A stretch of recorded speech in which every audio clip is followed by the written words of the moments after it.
அனைவருக்கும் அன்பு வணக்கங்கள். நீத்தார் பெருமை அதிகாரத்தில் 6வது குறள், செயற்கரிய செய்வார் பெரியர் சிறியர் செயற்கரிய செய்கலாதார்.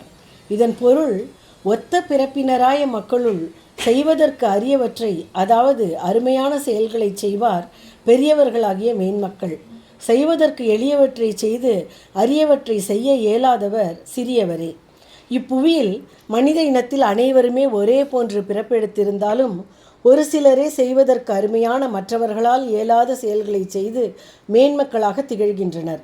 அவ்வாறு அரிய செயல்களை செய்ய இயலாதவர்கள் எளிய செயல்களில் வாழ்க்கையை நடத்தி சிறியவர்களாகவே இருக்கின்றனர்.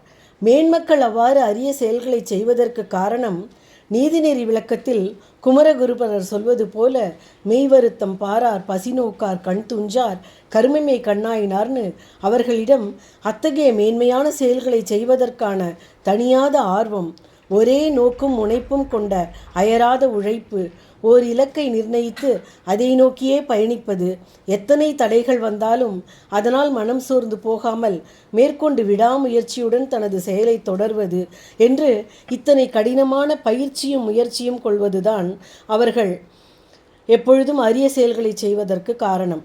இது எதுவுமே இல்லாமல் உழைக்காமலேயே சுலபமாயும் குறுக்கு வழியிலும் தங்களுடைய வாழ்க்கையை நடத்துபவர் சிறுமைக்கே ஆளாவார்கள்.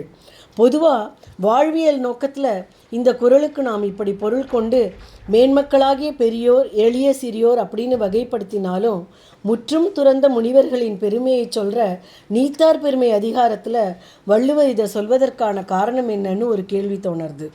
இதுக்கு விடையா பரிமேலழகர், தேவநேய பாவாணர் ஆகியோர் உரைகளை படிக்கும்போது இந்த குறள் முழுக்க முழுக்க துறந்தவர்களை வகைப்படுத்தியே எழுதப்பட்டுள்ளதுன்னு தெளிவாக புரியுது. பரிமேலழகர் தனது உரையில் மனசை அது போகிற வழியிலேயே விட்டு அது நினைக்கிறதும் அது ஆசைப்படுறதுமே நல்லதுன்னு புலனடக்கம் இல்லாமல் கண்டதே காட்சி கொண்டதே கோலம்னு ஈஸியாக வாழ நினைப்பது தான் செய்வதற்கு எளிய செயல். செய்வதற்கு அரியதான செயல் துறவரத்தை மேற்கொண்டு யோகத்தின் 8 வகை உறுப்புகள் என்று சொல்லப்படும் அஷ்டாங்க யோகம், அதாவது இயமம், நியமம், ஆசனம், பிராணாயாமம், பிரத்யாகாரம், தாரணை, தியானம் மற்றும் சமாதி ஆகியவற்றை பயிலுதலும் அவ்வழி நடத்தலும் செய்வதற்கு அரியதான யோக முறைகள். இந்த அரிய யோக முறையை பயின்று அதன்படி நடக்கும் துறந்தாரே பெருமைக்குரிய பெரியவர்கள் என்று பரிமேலழகர் விளக்குகிறார். அவ்வாறு பயிலுவதால் பல்வேறு திறன்களும் சித்திகளும் கிடைக்கும். தாய்மானவ சுவாமிகள் சொல்கிறார், வெந்தழலின் ரதம் வைத்து 5 லோகத்தையும் வேதித்து உற்று உண்ணலாம், வேறொருவர் காணாமல் உலகத்து உலாவலாம், விண்ணவரை ஏவல் கொள்ளலாம், சந்ததமும் இளமையோடு இருக்கலாம், மற்றொரு சரீரத்திலும் புகுதலாம், ஜலமே நடக்கலாம், கணன்மேல் இருக்கலாம், தன்னிகரில் சித்தி பெறலாம். இவ்வாறெல்லாம் அஷ்டமா சித்திகளையும் யோகத்தினால் பெறலாம். ஒருவர் உலக வாழ்வை துறந்து காட்டுக்கு சென்று துறவியாகி இப்படி ஆற்றல்களை பெறலாம். ஆனால் சிந்தையை அடக்கியே சும்மா இருக்கின்ற திறம் அரிது. இந்த அரிதான செயல்களை கூட செய்துவிடலாம். ஆனால் மனசையும் அதில் சதா ஓடின்னு இருக்கிற எண்ண ஓட்டங்களையும் நிறுத்தி சும்மா இருக்கிறது தான் ரொம்ப கடினமான செயல். அதனால் துறவரம் மேற்கொண்டவரும் அஷ்டாங்க யோகங்கள் பயின்றவரிலும் கூட பிரத்யாகாரம், தாரணை போன்ற மனத்தை அடக்கி இந்த துறவரத்தால் கிடைக்கக்கூடிய அபூர்வமான ஆற்றல்கள் மேலே ஆசைப்படாமல் தன்னைத்தான் உணர்ந்து அந்த இறைமையோடு இணைந்திருத்தலாகிய யோகமே மேன்மையானது என்று தேவநேய பாவாணர் அவர்கள் தனது உரையில் துறந்தாலிலும் மேன்மை மிக்கோர் யார் என மிக நுணுக்கமாய் நமக்கு தெளிவுபடுத்துகிறார்.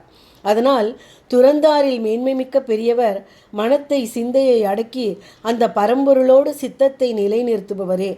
அவ்வாறு செய்ய இயலாத மற்ற துறவியர் சிறியவரே. நினைத்தது எத்தனையில் தவறாமல், நிலைத்த புத்திதனை பிரியாமல், கனத்த தத்துவமுற்றழியாமல், கதித்த நித்திய சித்தருள்வாயேன்னு அருணகிரிநாதர் கேட்டது போன்று நிலையான புத்தியும் நித்திய சித்தமாய் இறை உணர்வும் பெற வேண்டுவோம். அத்தகைய மனவடக்கம் துறவு வாழ்க்கையில் மட்டுமன்றி இல்லற வாழ்விலும் பெரிய யோக பலன் தரும் என்பதில் சிறிதும் சந்தேகமில்லை. மேலும் பார்ப்போம்.